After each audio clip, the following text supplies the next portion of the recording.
enough publishers that are interested in doing this now, and they see the value. And so at this point, it's like it's kind of like gravity. It's all going to eventually come our way. We just need to maintain that first mover advantage that we have, and we got to execute. We got to deliver on what we say we're going to do, which we will. Right. And I want to explain why that is just real quickly. Blockchain is inherently a competitive advantage in that it is going to, we believe, and we know there was an internal test by one of the companies in a small test because they don't have scalability, but we know blockchain will work in this industry. They found a 20% better return on money. So think of it from this perspective.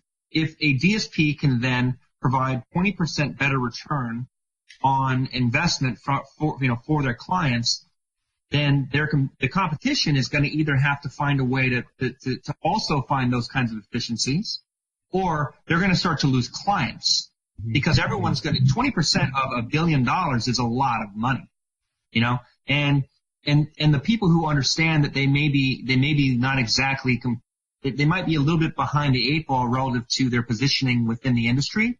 They know that they're not number one in the industry right now and that they want to be, but they're close.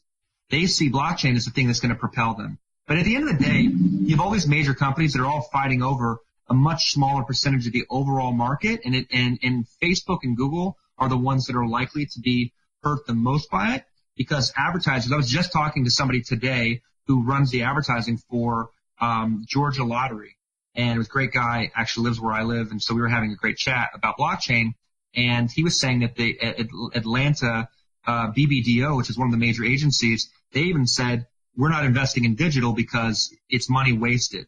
And that's coming from the head of the agency that makes money off of the deal. So, we're talking about this and they understand that it's so much easier just to put the money into Facebook and Google. And that means that all the rest of these other companies, including the agencies, stand to lose a lot of money and lose a lot of business. So we think that blockchain is going to help to clean up the rest of the non-Facebook, non-Google internet.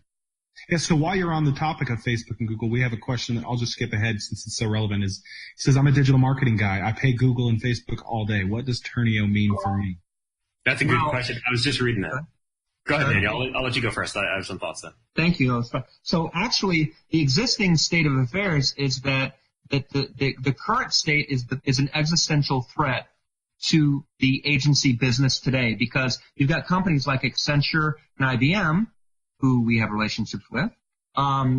They are trying to convince advertisers to do their business, to do all their programmatic and digital advertising purchases in-house. They're saying, you don't need the agencies, pay us to consult, run all your ads in-house. Well, if all you're running is Facebook and Google ads, it doesn't take a genius. You don't need savvy advertising, experience in programmatic because Facebook and Google make it easy. Now, you might pay a total premium for that pleasure. You may not have any pricing leverage over them, and they don't share any of their data with you, and you can't be certain that it's correct because they come back later and say, oops, really sorry about our data being wrong. But at the end of the day, that's the existing state, and more of that money is transitioning into Facebook and Google. But blockchain takes an existing toxic morass that is the rest of the internet, where there's this programmatic supply chain where money flows from one to the next intermediary to another intermediary to another intermediary before it finally gets to the publisher. There's this existing supply chain that advertisers don't feel comfortable with. Blockchain now provides total transparency. And that is going to mean that we think that instead of paying the premium to Facebook and Google, and everyone I speak to at the agency, and within the industry seems to understand globally this is correct, that money is going to shift from where they're paying a premium to Facebook and Google, and they're going to get those same impressions, whether it be Chris's reading a website on here or going to Facebook, you're still going to find that impression. You find Chris, you're going to want to target Chris. And instead of paying Google $15, you can pay on programmatic for $10. So it's going to become an equilibrium and it's going to help take away a lot of the leverage that Facebook and Google have. And one last thing, the advertisers don't want to work with Facebook and Google, but it's the devil that they know because Facebook and Google act as walled gardens, and there's a lot of information and data that advertisers want to have access to that neither Facebook or Google will give them access to. Ian, go ahead. Yeah, so no, it was a great question by Kirk, and if we were having this conversation in person, the first thing I would ask him is, well, why do you spend all your money with Facebook and Google, right? If you're doing that all day long, and I think the reason is, and again, I'm speaking for him, so this could be incorrect, is that well, Facebook and Google, there's just a lot of volume there, a lot of reach, and it's really good quality, which is true, right? And I would say, the counter argument to that is that Facebook and Google are not without their problems, especially, Facebook, where advertisers look at a metric called viewability, which just means did the ad appear on the screen? And what's happened in the past is that Facebook said, hey, we did a campaign for GM. We said it was, 75% viewable. Actually, it was only 30% viewable. So we're sorry, we got to refund it. So it's not a perfect ecosystem. So that's one thing. The other thing I would say is that the reason why going in favor for Facebook and Google is that it's very predictable in how you buy if you remove those other issues I just spoke about.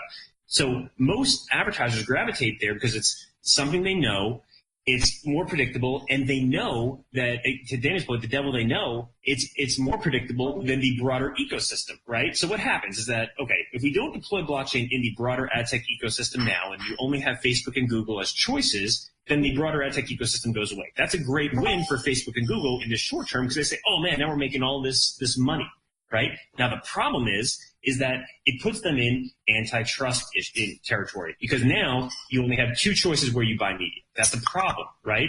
The other issue is that what happens when you only have two choices where you buy media? Well, the prices rise because there's not any more competition in the broader marketplace. And so even Facebook and Google, they don't want to be the only game in town. They want to be the dominant game in town. Don't get me wrong. But it's much like, if you take the U.S. telecom industry, you have AT&T and you have Verizon, right? And they're, what most people use. But then you also have T-Mobile and Sprint and these other services. And you need those other services to exist in order to have a good competitive marketplace, right? And so we're running into the same issue here where the broader ad tech ecosystem, they want to get that business from Facebook and Google.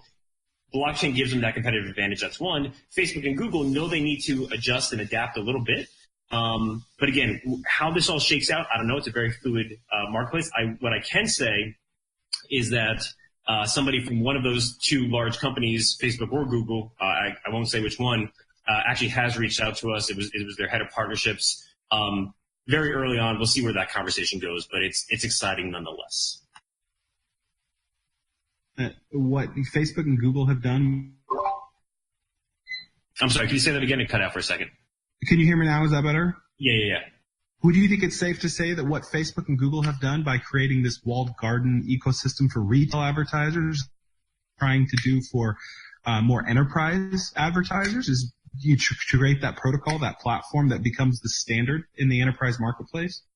Yeah, the best analogy I've heard is exoskeleton, right? So we're agnostic, right? We don't care if you are Ignition One, your RPM ad agency, you are the Trade Desk, you are Rubicon Project, or your Facebook or your Google, right? We don't care because the biggest problem with all these companies and what nobody seems to grasp is the fact that you can't sell media, right? You can't be an ad exchange. You can't be Facebook and also be the independent verifying party to say, does this media work? You can't grade your own homework. It's a conflict of interest. Yeah. Exactly right.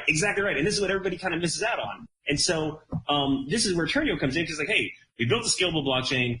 It'll support, your use case. In this case, it's programmatic advertising. And we're going to help you just, listen, if you were a trustworthy ad company, you have nothing to worry about. The only companies that aren't going to want blockchain in their business and are kind of thriving in that obscurity of the 50% margin are companies that are, one, participating in outright fraud, means we spoke about it before, kind of misrepresenting their domains, or two, are providing very low value. And I'll give you an example. Like low value could be, I'm Ian, I create an ad network, and somewhere in that supply chain, I just connect the pipes. And what I do is I take a 25% margin without creating any new value by layering new data or anything like that. I'm not going to want that because no advertiser is going to want to buy from me when they see what I'm doing. And so, again, if you're not doing that, and you're just an ad tech company on the up and up, then you're going to love what we're doing for you. And that's been the reception that we've gotten so far. Yeah. Okay. Thank you. Now, so Will asked, when buying Tern, are we buying a cryptocurrency or some small part of a blockchain? Dan, do you want to take that or I can? I'll handle it. So yeah, you're purchasing a token, and that token has utility value. It can be used for ads or whatever future things we have, but it will not be purchasing equity in the company, that's ultimately the question. Mm-hmm. The other thing too, I should say, and we haven't even talked about this, is that so not only have we built this really scalable framework that can be used and it's going to be integrated with all these companies, but we're also providing these companies the interface. Because what are we really talking about? We're talking about wallets, we're talking about blockchain framework, we're talking about currencies. And if you're not in the crypto space, you don't know about any of this stuff. You don't want to know about any of it, right? If you're a media buyer for Pepsi, you just want to keep buying media the same way you're buying it, and you just want to be better at your job. You don't want to learn a bunch of new stuff. And so we've built not only the framework, but also a UI.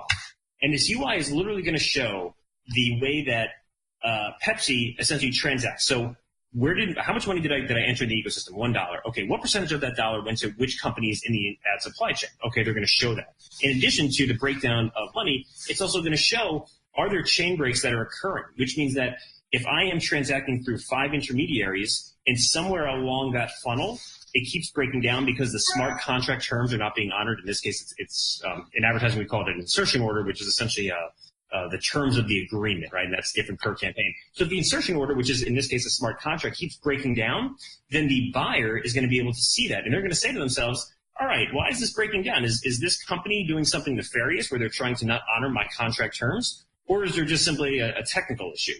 And what we're doing is we're drastically simplifying the process and how you use blockchain to people who, frankly, don't have any interest in learning about it. Does that make sense?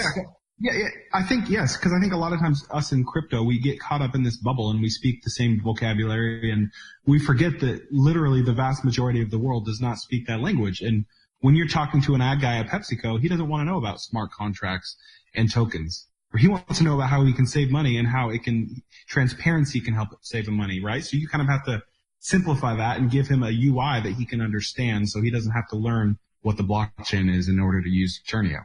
I can actually tell you that as a guy who has actually been on the phone with PepsiCo, like literally on the phone with PepsiCo talking to them about the whole blockchain thing, some advertisers are more knowledgeable than others. A lot of them will work through their agencies of record, and they have a lot of different potential resources that they utilize. And seeing the demo of what we've put together has been proved to be very beneficial to PepsiCo specifically, but also to others when they start to really go, oh, like, wow, that's pretty amazing. They may not always understand the like blockchain and all the details, but when you give them the user interface, it changes their whole perception because now it becomes something much more like I can touch it, I can see it, they get it. Mm-hmm. Gotcha. And Kiko is asking 2 questions. First one, where the name comes from. Where does Ternio come from, the name? And to what extent is Ternio decentralized? Okay. Yeah, that's perfect for Brian. Let's let Brian do this. Daniel and I have been talking a lot. A lot. If he's around. Did we lose Brian? He's in the chat. If not, we're always happy to talk. Ian, you want to say it? Yeah, so Ternio just means a series of 3. And the series of 3 is meant to represent the advertiser, the publisher, and the end user. And that's really who is involved within the ad transaction. And Daniel, I'll let you do the other question just to kind of divide it. Yeah, I forgot. What was the other question? To what extent is Ternio decentralized? Fully. I would say this is the thing I try to explain to people. There's an interesting debate in the crypto community. We are 100% decentralized, but we are not fully democratized. And what I mean by that is, so like, we all know people who, probably many people on this chat, who actually mine. They have their computer, they try mining, and they can't compete with mining because they don't compete with the people in China or, Iceland or wherever they do major mining rigs. So they kind of have to compete in pools, and those pools are meant to create a more balanced approach for them. Mm-hmm. But anyone can do it. With our setup, we recognize that we're only as fast as our weakest link.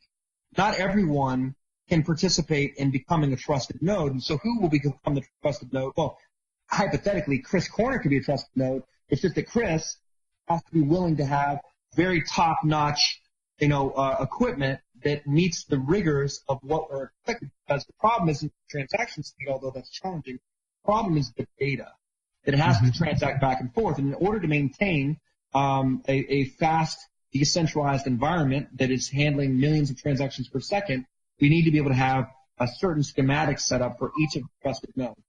So Chris can do it as long as Chris is willing to put in place the proper hardware. And we know that the largest companies in the world are happy to do so, whether it's RPM agency that has already said, please let us participate in becoming a trusted node, whether it's American Express or PepsiCo or, whomever. They just have to be able to support a certain schematic. We don't want to have Joe's, 5-year-old Dell computer while they're in their mom's basement in Iowa. Now, some people will say that means that it's not decentralized, but that's, if anyone looks at the definition of decentralized, they understand that we will have 100 or whoever, who knows how many trusted nodes, but it just doesn't mean that anyone can participate as a trusted node. Yeah. So the other thing too is you got to think about our business use case, right? So it's either business to business, business to consumer, or peer to peer, right? And so Lexicon as a framework can work with any of those, right? Yes. But each one is going to have its own use case. So if you're just doing payments, then it can be fully democratized, right? And everybody can run a node, right? And again, if you get to scale, then you need better hardware. But this is also kind of, I'm going to go back to the enterprise use case, which is business to business. This is why the Hyperledger fork and why we started with that foundation is so important, because if you take a brand like Pepsi who is buying media and essentially they're working with different parties and they cut some kind of unique deal, that is, so I'll just give you an example. Let's say Pepsi goes to Ian's blog and they say, hey Ian, I'm gonna spend money with you, and I say, okay, this is great. Listen, if you spend more than $10 million with me a quarter, I'm gonna give you better pricing. Pepsi says that's awesome. And so what happens is that the contract itself will be obfuscated in the nodes that help verify that transaction for Pepsi. The reason why it has to be obfuscated, if you can't take a competitor like Coke or Sprite who might be trying to figure out, how is Pepsi spending money? What's their cut? Same thing with anybody who's competing with my website. And that holds true for the DSP, which is a buying platform, a supply side platform, which is yield management, or an ad exchange. So basically, we don't want the blockchain to turn into a competitive intelligence tool, because from an enterprise standpoint, that'll never scale. But again, that's why it's, again, people look at it in such a, they want to pigeonhole it into one corner, and that's not how we approach it. Again, it's every use case is unique, and so we want to solve for every single one. Right. So you're fully decentralized, but you have to have protections in place to protect your clients, right? Exactly right. Exactly. Okay. And just so you guys know, I'm going to keep reading questions. If you guys need to have a hard stop, because it seems like we're getting 2 more questions for every one we answer. So. No way, man. This is fun. Okay. I'm good for as long as you. Okay. Nuno says, so as far as explained here, for other business areas non-related to advertising, you will be doing a sort of an OEM with specific partners? So I think, to clear that up, we're in discussions with some very large companies, some smaller ones too, and each one has a unique use case, right? And their specific interest in Ternio is a high transacting blockchain. So we're going through those conversations now where we're figuring out how it's going to apply. Our first use case is going to be in the advertising industry. That's why we're announcing these partnerships. That's why we're going through these models. Again, the other thing that comes down to is we need to grow fiscally responsibly. So we don't want to start entering 3 different industries to try to grow quicker, because what happens is that if you don't do one thing right, you can't do 2 other things better. And so if we can, if we raise the appropriate funding, we can hire a team and we can start focusing on other industries and launch these OEM pilots like Nuno's talking about. But for right now, our use case and our focus is on advertising, but don't misconstrue what I'm saying is that there are many applications and there is a lot of interest, and it would be a missed opportunity if we could not capitalize on that. I hate to give hard and fast answers because there is a lot of right now. Sure. No, and that perfectly leads into the next question that was asked at 409 by Straw Dog. Can you expound on the other than ad use cases that Ternio may use? Yeah, so just more like Well, can I just say what I think the biggest one opportunity is? Go ahead. Because it really is. I mean, at the core of it, we could technically anything that requires scaling, hypothetically, we believe we will be able to do in the beginning of 2019. So our next move should be, minus probably some involvement with the block card, is going to be scaling Ethereum. I don't know how, I'm sure somebody else is going to get there. I don't know how quick they're going to be in terms of how fast their blockchain is going to be, but I know that the next big thing is going to be scaling an Ethereum-based project. That's correct. So we're taking the approach that so you have Lightning and then you have Plasma for Ethereum. We're taking the approach that or the understanding that is more of a centralized environment since it's more of a P2P. While we are able to provide a more decentralized environment for the slower cryptocurrencies such as Bitcoin and Ethereum. Go on to Daniel's answer. Okay, so an Ethereum-based project is kind of on the timeline somewhere to tackle. We don't know when, but I tell you right now, I'd love to see it in early 2019, but it's going to depend on a lot of factors. But we know we need to do it. It's definitely on our radar for sure. Yeah. Yeah. I will say too, the use cases that we've been pitched so far by other companies is either, infrastructure and cloud hosting, which requires its own use case for a high TPS blockchain, and also peer-to-peer payments. How that will materialize, we don't know. We're still in kind of the early conversations. And frankly, we've said, listen, we're focused on this advertising thing right now. So we're going to be moving a bit slower, but we're obviously very, very excited. And the companies that are reaching out to us on a daily basis are, very eager to talk to us and kind of learn a bit more. Okay, now I think that leads into the next question, and I think you've already partly answered this, so this may be a little redundant, but at 412 it was asked, if Stellar is only used for payments, does TRX, I assume transaction, always contain a payment? If yes, how? 1 million transactions per second, and what technology is used for? Is that Hyperledger Fabric? Yeah. Correct. So Brian, it might be a tech question. We're also kind of careful as to how much we divulge in how it actually works under the hood, just because we do have patents pending. But Brian, I'll let you run with it. Apologize. I'm trying to join you as well as juggle a development team here. So I apologize. Could you repeat the question really quick? Yeah, it was at 412. 7NACR asked, if Stellar is only used for payments, does transaction always contain a payment? If yes, how 1 million per second? And what technology is used for another blockchain used for programmatic advertising? That's really a twofold question and really a difficult question that has to do with more of a very technical answer, but I'll try to be as layman as possible. So let's start at the beginning. That cryptocurrency, and we said this at the beginning, that cryptocurrency and blockchain are two completely separate units. We're talking about a cryptocurrency and the fact that cryptocurrency is a trade of assets, while blockchain itself is really a transfer of data back and forth, right? So I wouldn't say back and forth, but a transfer of data into simultaneous ledgers, if you will. And so in regards to the payments, we've made Lexicon very flexible in the fact that that a payment protocol or a cryptocurrency can be added onto or placed on top of Lexicon. So in our example, we placed the Stellar-based payment protocol or blockchain into Lexicon. So you have the blockchain data transfer as well as you have the cryptocurrency. So we chose Stellar for this instance simply because the payments that we're doing, they're very there's a lot of payments, as well as Stellar blockchain framework is very cheap to transact, while something like Ethereum is a little less cheap to transact, if you will. For this specific use case, we chose Stellar, but you are able to. We will be able to place any cryptocurrency on top of the blockchain of Lexicon. That answer your question? Now, why I've got you here, Brian, we're almost caught up with questions. Dilly asked, are you thinking of Lexicon for transactions on ETH projects with a communication layer to ETH for payments?